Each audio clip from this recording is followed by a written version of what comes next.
Population, 1. Mayor, also 1. Same person. There's a real town in America, its own zip code, its own government, its own annual budget, and every single job in it is held by one woman. She pays the town's taxes. She votes in the town's elections, unopposed.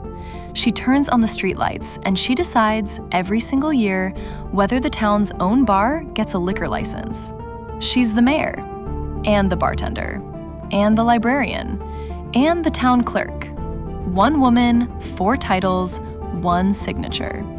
Her name is Elsie, and the place she lives is called Monowi, Nebraska, the smallest incorporated town in the United States, kept alive by exactly one human being who refuses to let it disappear.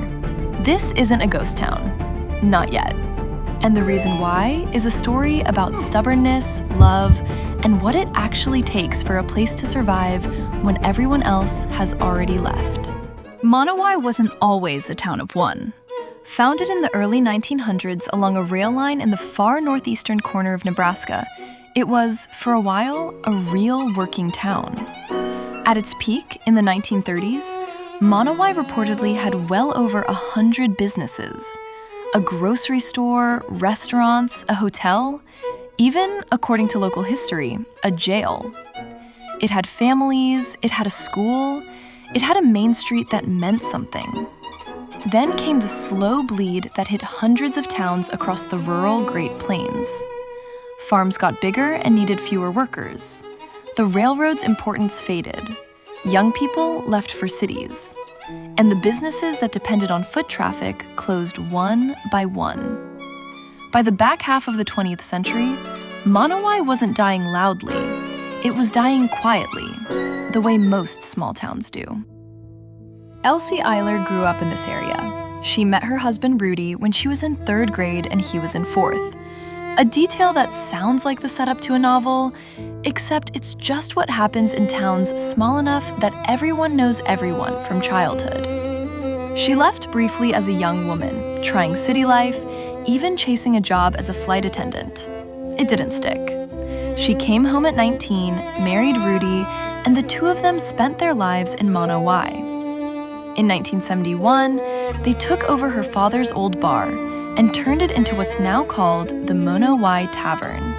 Burgers, hot dogs, cold beer, and a place for the handful of remaining locals and passing farmers to sit down together. By the year 2000, the census recorded Monowi's population as exactly 2, Elsie and Rudy, the entire town. Then, in 2004, Rudy passed away, and Monowi's population dropped to the number it's had ever since, 1. Here's where the story stops being sad and starts being genuinely strange, in the best way, because a town, legally, is still a town even if it has 1 resident, and that means it still needs a government. So every year, Elsie elects herself mayor, unopposed, obviously. She's also the village clerk, the treasurer, and the secretary. Every position filled by the same signature, over and over on the same set of forms. As mayor, she's technically required to file an annual road plan to keep state funding for the town's 4 streetlights. As treasurer, she manages the town's tiny budget. As her own licensing authority, she issues herself the tavern's liquor license every year. Approved, naturally, without objection.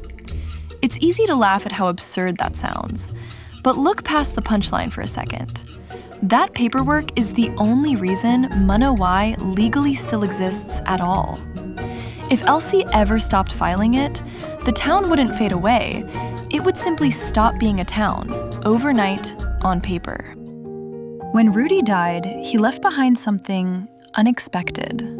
Roughly 5,000 books. He'd been a lifelong, serious reader, and his collection was too big and too meaningful for Elsie to simply box up.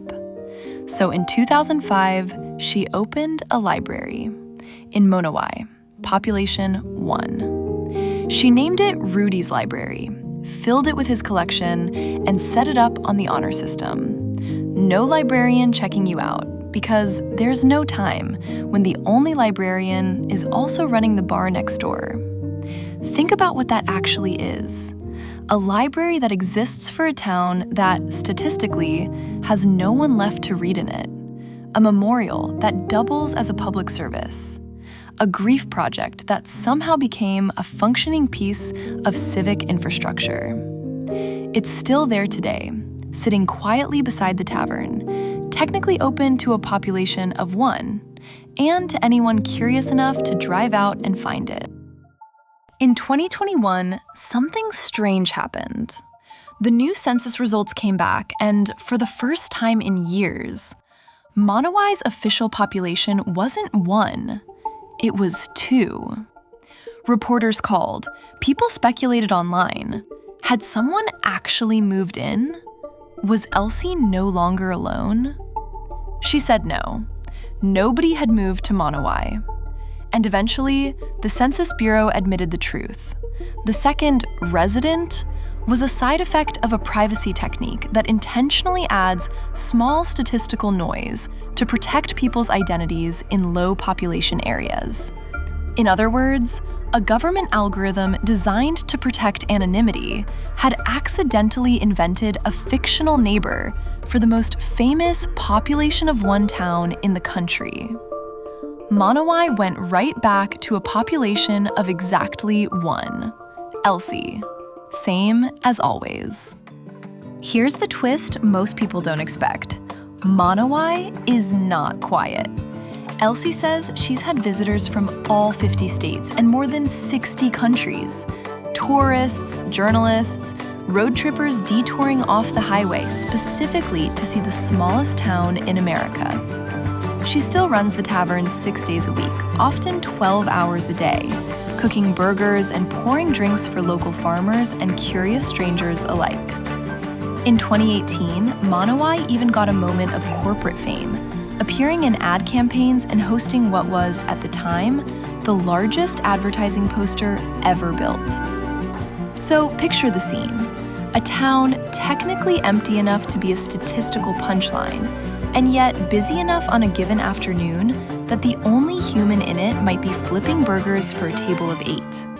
That contradiction, abandoned by population count, alive by the numbers of people who still walk through the door, is basically the whole personality of Monowi. The obvious question is why? Why stay alone in a town that everyone else already left? Elsie's answer is almost frustratingly simple. She isn't there because she has to be. She could leave any time. She stays because it's home, and because she wants to be there. She's talked about knowing, plainly, that when she's gone, Monowi likely goes with her. No successor, no next mayor, just empty buildings on the side of a Nebraska highway. That's not a comfortable thought, and she doesn't pretend it is. But right now, today, Monowi is not a memory. It's a working tavern, a working library, 4 working streetlights, and 1 woman who still, every single year, votes herself back into office. So the next time you think your hometown feels a little empty, remember, there's a woman in Nebraska who is, quite literally, her town's entire population, government, and social calendar, and she still shows up to work every day. If you want more strange but true places like this one, subscribe. There are a lot more towns out there holding on by a single thread and a single person. Let me know in the comments, could you do what Elsie does? Or would a town of 1 drive you a little bit crazy?